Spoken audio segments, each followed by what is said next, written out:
let me go ahead and get into the really hardcore news. Iran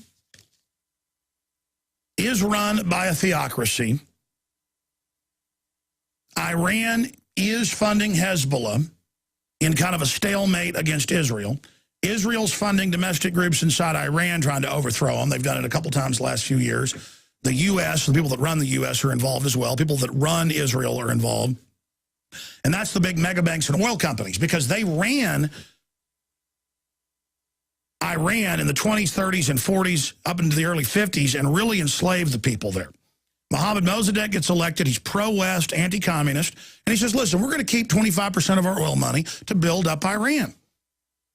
And they said, no, you're going to give Anglo-American Oil, what's BP today, you're going to give us all the money. You get nothing. And he said, no, we're going to get 25%. Come on, that's what you standard give a private landowner. You can read his letters in America. We just want 25%. And so they funded the Muslim, quote, extremists, Shiites in this case, who runs Iran today, to overthrow him.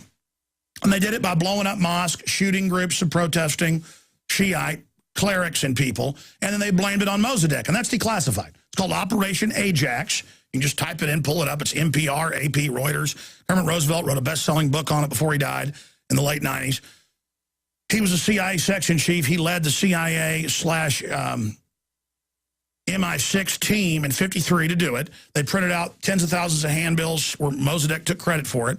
They overthrew him, executed his entire leadership, put him on house arrest for the rest of his life, and double-crossed the Shiites and put the Shah in, the little prince. They set up Savak. Over the years, 1 million people disappeared, tortured, raped, death, killing. The Iranians, needless to say, got mad. And the Shiites were double-crossed and were double devil mad. And then down the road, late 1970s, the Shah's unpopular. He's actually building the country up, though. He thinks the West is double-crossing him. He starts doing deals with Italy, starts doing some deals with Russia. He gets a 24-hour cancer. You know, things get overthrown. He goes to France, dies of a cancer. They fly in Ayatollah Khomeini. The government on record did, Western governments. They give him weapons deals. They do this hostage deal to blame Carter as a double cross. Then they give him the weapon systems. It's called Iran-Contra. Now, I don't know if the mullahs are still, quote, working with the West, but there's some weird back channels and double deals going on. If you don't believe me, you can pull up AP, Houston Chronicle, Wall Street Journal, New York Times from 2007 and 8. That guys, just type this in. Halliburton given waiver to sell oil-field equipment to Iran. When they have sanctions for decades that nobody can sell oil field equipment and refinery equipment to Iran. That's why they've got more oil than they can shake a stick at, but they can't refine even half of what they need for gasoline. So they sell raw oil to China and others in Europe, and they get back gasoline. And the embargo is saying you're not going to sell oil and you're not going to ship gasoline in. That's what they're trying to set up right now that is an act of war. So Cheney has this deal that he had for when he was the CEO and then after, where only Halliburton can sell him oil field equipment at about, the report said, about 10 times what it was actually worth. And Halliburton technicians are in Iran still. I mean, so there's some weird hanky-panky going on. You know, the CIA and the globalists aren't just in control of the Saudi Arabian Wahhabists. And, of course, they are in control of those guys and give them Libya and trying to give them Syria and everything else. I mean, this is happening everywhere. And it just goes on and on and on. So I don't know how deep the ties are. I don't know how scripted this is. There's a lot of double and triple crossing. I mean, look at bin Laden worked for the U.S. publicly. Saddam did. There's always double crossing. You don't know. There's no honor amongst these people. So you have no idea with the globalists and their minions what's happening. All I know is that there's a real war inside Iran right now, blowing up military bases, blowing up missile bases, blowing up police headquarters, blowing up police universities, blowing up intelligence agency universities, assassinating people. And Israel has now come out and admitted in their newspapers, yeah, we're doing it. which is a provocation, and Iran says, okay, we're going to start targeting Israelis all over the world. Now, sure, that plan to try to kill a Saudi ambassador in D.C., that turned out to be staged, but and Iran said it was. But now they're saying, okay, we'll go ahead and do it.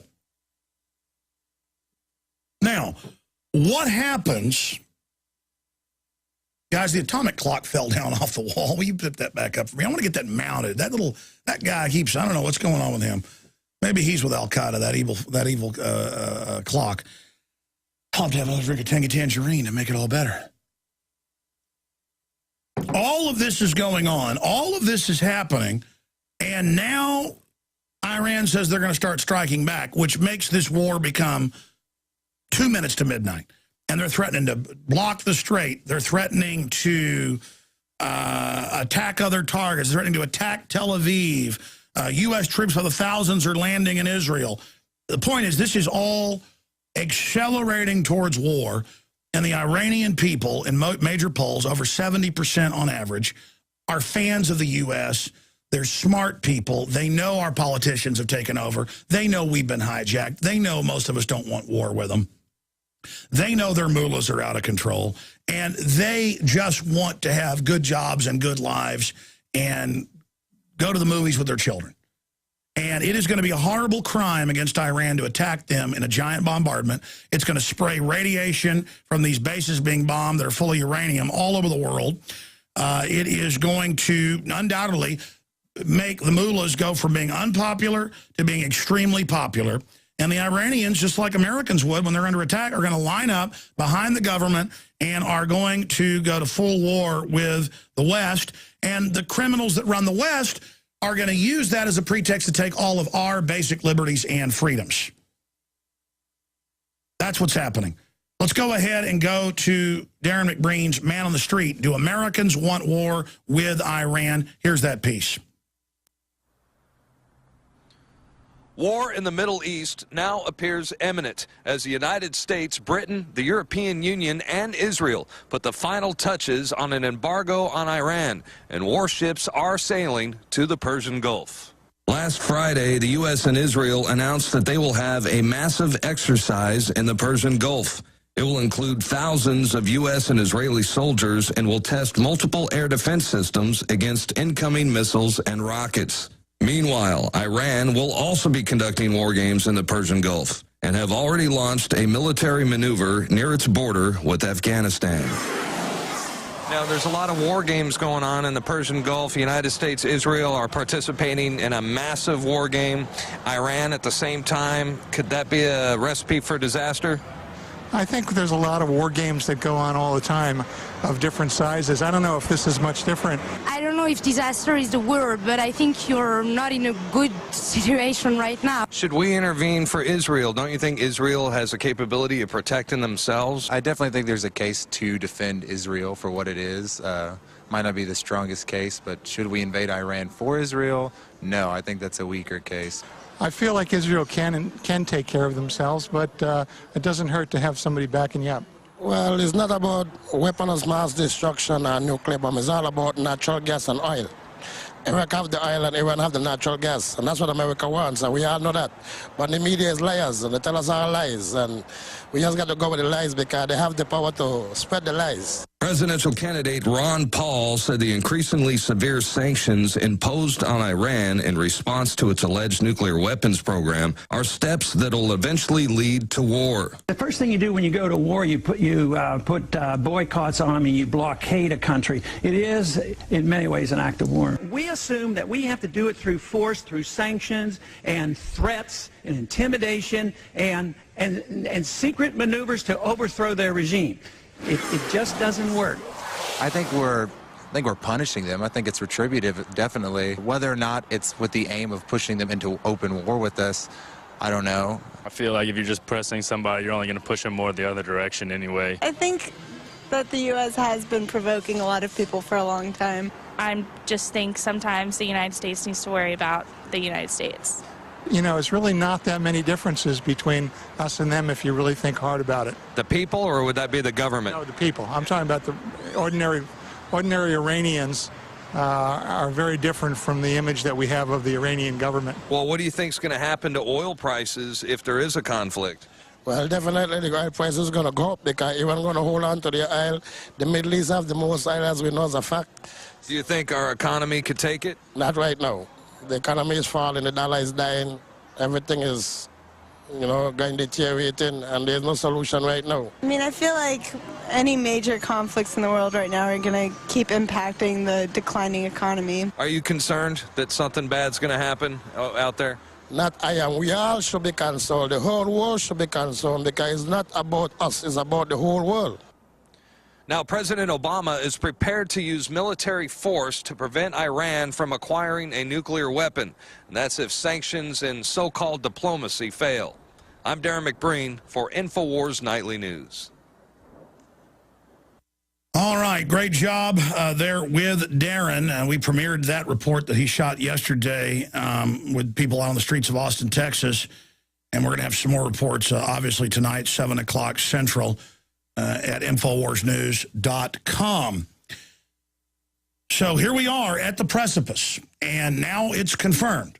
It's another acceleration, another throwing down of the gauntlet that top Israeli generals in the major newspapers, including the New York Times, Fox News, have come out and said, yeah, we're the ones blowing up your missile bases. We're the ones killing your scientists, and we're going to expand it. And the newspapers are running with the headline, Covert War on Iran, Prudent Strategy. New York Times, a prudent strategy. I'm not endorsing assassinating people and blowing stuff up, but I guess it is better than bombing hundreds of sites and having a full-bore war. But what are you going to do when Iran starts blowing up stuff in Israel? Oh, my gosh, Iran killed an Israeli general or bombed an Israeli base. I mean, the media is going to freak out and say that's wrong. In fact, I've seen the media here say, it's terrible. China is torturing people, or it's terrible. Syria may have tortured people. Well, yeah, it's wrong if Syria is torturing people. But how is it good when our government tortures, but then the other guys torture and it's bad? It's okay when we torture. It's bad when they torture. I mean, everybody knew when North Vietnam would torture our troops, we'd say, well, you can't believe anything they say in a confession because he may have been tortured. In fact, just this week, that U.S. Marine who's Iranian that they've got to say is spying and trying to blow stuff up or whatever. I don't know if it's true, but stuff's getting blown up over there. And the media is saying, well, it's a mullah court, so it's not a real court. Well, it's a public court. I'm not saying it's kangaroo compared to our courts probably. But, I mean, our government's saying we won't even have a court. You won't even get a trial. You'll just disappear and no one will even know we arrested you. I mean, that's 4 or 5 levels of magnitude above Iranian tyranny. That's beyond what China does on paper. That's beyond, but there's still this lecturing, though, of, oh, my gosh, they're saying after a trial, they're going to execute him. Of course, we're just going to execute you without a trial, but that's reasonable. See, when North Korea was shooting down our aircraft and torturing our fighter pilots, our fighter bomber pilots, I mean, it was terrible that they were being tortured. And, of course, there's the famous cases of them blinking, Morse code, torture. Remember those famous cases from the Korean War? Those were true stories. They would get up there, and under serious torture, they knew Morse code, and people were like, what's that blinking he's doing? It's Morse code. Torture. The bad guys torture. The good guys don't torture. Torture has been proven to not be good for real intel. It's good to get fake confessions. It's good to scare people. It's good to say, okay, we're going to torture you. And there's people that are tough enough, the Pentagon admits this, that you can torture them and they won't do what you want, that you cannot break them. So you know what they do? And they did this with KSM.